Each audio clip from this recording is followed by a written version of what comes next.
आज हम बात करेंगे मिस्टर राकेश झुनझुनवाला के गुरु और बिलियनियर मिस्टर राधाकिशन दमानी के बारे में। स्टॉक मार्केट इन्वेस्टर बनने से पहले mister Radhakishan Damani ball bearing का एक छोटा सा बिजनेस करते थे।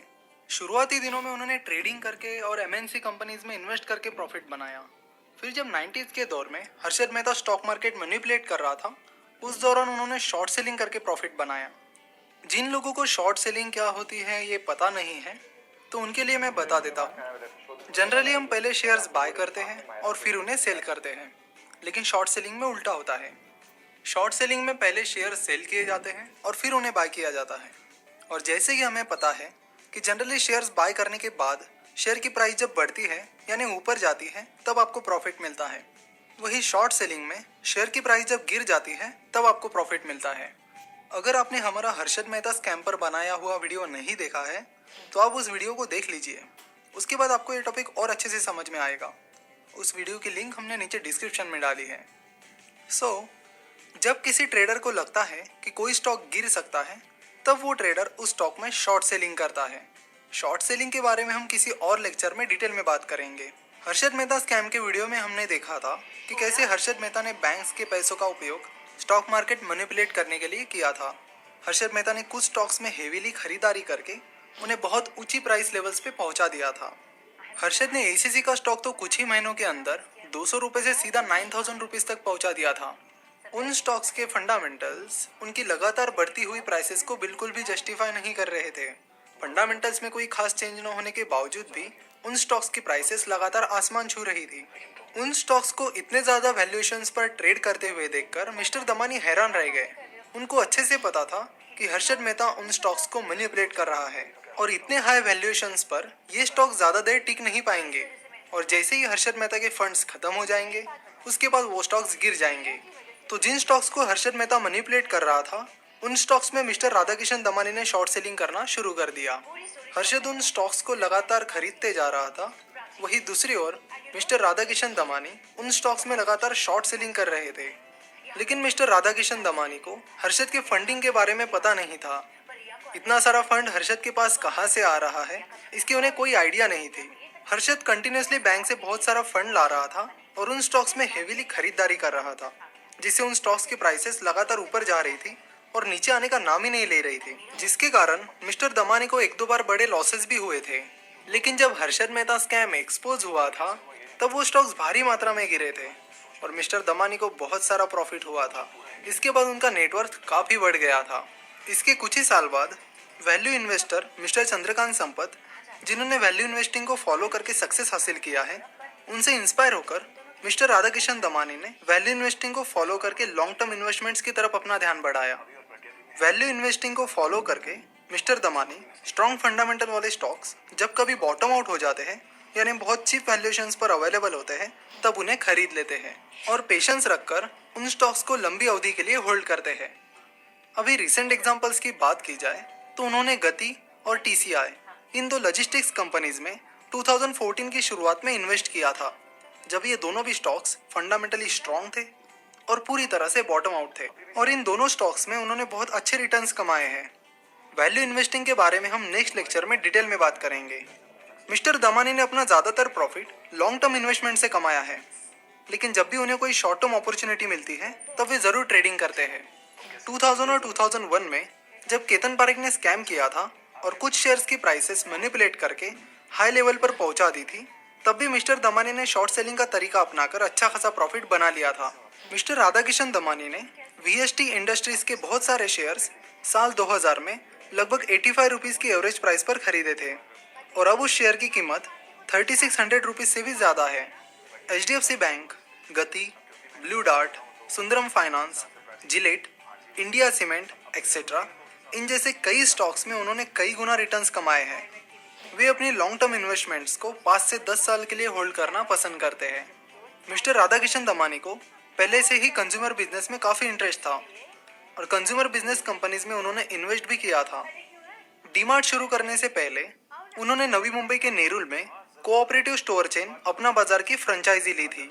उस फ्रेंचाइजी में उन्हें रिटेल बिजनेस के बारे में बहुत सारी चीज़ें सीखने मिली। फिर 2002 में उन्होंने रिटेल चेन डीमार्ट की स्थापना की।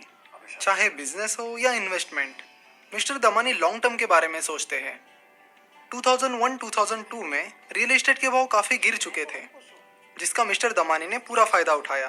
उन्होंने तभी से डीमार्ट के लिए अलग अलग लोकेशंस पर प्रॉपर्टीज खरीदना शुरू कर दिया। उन्होंने उस टाइम कुछ प्रॉपर्टीज ठाणे और नवी मुंबई के आउटसाइड एरियाज में खरीदी थी, जहां प्रॉपर्टीज के रेट्स काफी कम थे। ये सोचकर कि आगे चलकर जब ठाणे और नवी मुंबई का विस्तार होगा तब ये प्रॉपर्टीज मेन एरियाज में आ जाएंगी। और आज वो डीमार्ट के स्टोर्स मेन और पॉपुलेटेड एरियाज में हैं। और इस तरह आज उन स्टोर्स की रिलोकेशन का खतरा भी टल गया है और रेंट की कॉस्ट भी बच गई है, जिससे उन्हें प्रॉफिटेबल रहने में बहुत मदद हुई है। इस तरह मिस्टर राधाकिशन दमानी की लंबी सोच का डीमार्ट को बहुत फायदा मिला है। डीमार्ट का कोई भी स्टोर मॉल में नहीं है और ज़्यादातर स्टोर्स उनके खुद के हैं। इससे उनकी कॉस्ट कम हो जाती है, जिससे कस्टमर्स को वो और ज़्यादा डिस्काउंट्स दे सकते हैं। बिजनेस और इन्वेस्टमेंट दोनों जगह मिस्टर दमानी अपनी फिलॉसफी को फॉलो करते हैं। फिर उस पर लोग क्या कहते हैं इसे वे बिल्कुल महत्व नहीं देते हैं। जब सभी रिटेलर्स एक्सपांशन के पीछे भाग रहे थे, तभी मिस्टर राधाकिशन दमानी ने अपनी फिलॉसफी को फॉलो करते हुए डीमार्ट के एक्सपेंशन की बजाय प्रॉफिटेबिलिटी पर ध्यान दिया। ही क्रैक द टेम्पलेट फर्स्ट और उसके बाद उन्होंने डीमार्ट का स्पीडी एक्सपेंशन करना शुरू किया। डीमार्ट के पहले 9 सालों में यानी 2011 तक सिर्फ 25 स्टोर्स थे और पिछले 5-6 सालों में उन्होंने रैपिड एक्सपेंशन करते हुए 100 से भी ज़्यादा स्टोर्स ओपन किए हैं। अगर उनके पास नए स्टोर्स खोलने के लिए फंड होता है तो भी जब तक वे श्योर नहीं हो जाते कि वो नया स्टोर एग्जिस्टिंग स्टोर जितना एफिशिएंटली चलेगा, तब तक वे नया स्टोर ओपन नहीं करते हैं।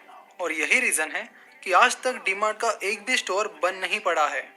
जब ई कॉमर्स का ट्रेंड शुरू हुआ था तब रिटेल एक्सपर्ट्स उन्हें ई कॉमर्स में जाने की राय दे रहे थे, लेकिन मिस्टर दमानी ने अपने ब्रिक एंड मॉर्टर मॉडल पर ही कॉन्सेंट्रेट किया और उसे बेहतर बनाने की कोशिश में लगे रहे और रिजल्ट्स आपके सामने हैं।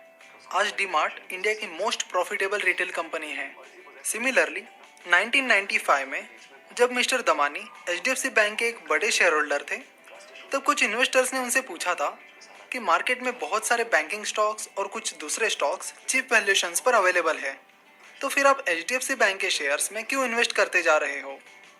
कुछ साल बाद वो शेयर मल्टीबैगर बन गया। तब उन इन्वेस्टर्स को उनके सवाल का जवाब मिल गया था। इस तरह मिस्टर दमानी हमेशा अपनी फिलॉसफी को फॉलो करते आए हैं।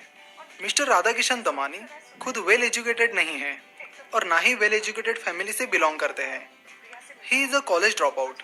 उन्होंने मुंबई यूनिवर्सिटी से बीकॉम की फर्स्ट ईयर की एग्ज़ाम देने के बाद अपनी पढ़ाई छोड़ दी थी। कोई फॉर्मल कॉलेज डिग्री न होने के बावजूद भी आज वे इंडिया के मोस्ट सक्सेसफुल इन्वेस्टर्स में से एक है और इंडिया के one of the top entrepreneurs है। उन्होंने ये प्रूव करके दिखाया है कि क्वालिफिकेशन से ज़्यादा डिटर्मिनेशन और पैशन महत्वपूर्ण होता है। मिस्टर दमानी भी बाकी सक्सेसफुल इन्वेस्टर्स की तरह अपनी गलतियों को जल्द एक्सेप्ट कर लेते हैं। एक आइडियल बिजनेस कैसा होना चाहिए, ये भी उन्होंने कंपनीज और स्टॉक्स का एनालिसिस करते करते सीखा है। स्टॉक मार्केट इन्वेस्टर का काम होता है कि अच्छे बिजनेसेस को ढूंढना, लेकिन मिस्टर राधाकिशन दमानी ने स्टॉक मार्केट इन्वेस्टमेंट के लिए अच्छे बिजनेसेस ढूंढने के साथ साथ एक अच्छा बिजनेस करके भी दिखाया है, जो ना कि सिर्फ उनके लिए बल्कि शेयर होल्डर्स के लिए भी वेल जनरेट कर रहा है। वे कहते हैं कि लाइफ में मैंने इन्वेस्टिंग से बहुत कुछ सीखा है और आज इतना बड़ा बिजनेस मैनेज करने के बावजूद वे अपना अच्छा खासा टाइम इन्वेस्टमेंट्स के लिए देते हैं। मिस्टर राकेश झुनझुनवाला, जो कि इंडिया के सबसे सक्सेसफुल इन्वेस्टर हैं, वो कहते हैं कि मेरे पिताजी और मिस्टर राधाकिशन दमानी मुझे गाइड करने के लिए वहाँ नहीं होते तो आज मैं इतना सक्सेसफुल नहीं बन पाता था। एप्टेक और क्रिसिल जैसी कुछ कंपनीज में मिस्टर दमानी और मिस्टर राकेश झुनझुनवाला दोनों की भी इन्वेस्टमेंट है। मिस्टर राधाकिशन दमानी बहुत सिंपल रहते हैं। वे हमेशा व्हाइट शर्ट और व्हाइट ट्राउजर पहनते हैं, इसीलिए उन्हें मिस्टर व्हाइट एंड व्हाइट के नाम से भी जाना जाता है। मिस्टर दमानी मीडिया और पब्लिक इवेंट से दूर रहना ही पसंद करते हैं। वे मीडिया से दूर जरूर रहते हैं, but his action speaks louder than words. Mister Damani इतनी खामोशी से काम करते हैं कि उनकी कामयाबी बहुत शोर मचा देती है। म्यूचुअल फंड में इन्वेस्ट करने के लिए मैं आपको एक ऐसा तरीका बताने वाला हूं।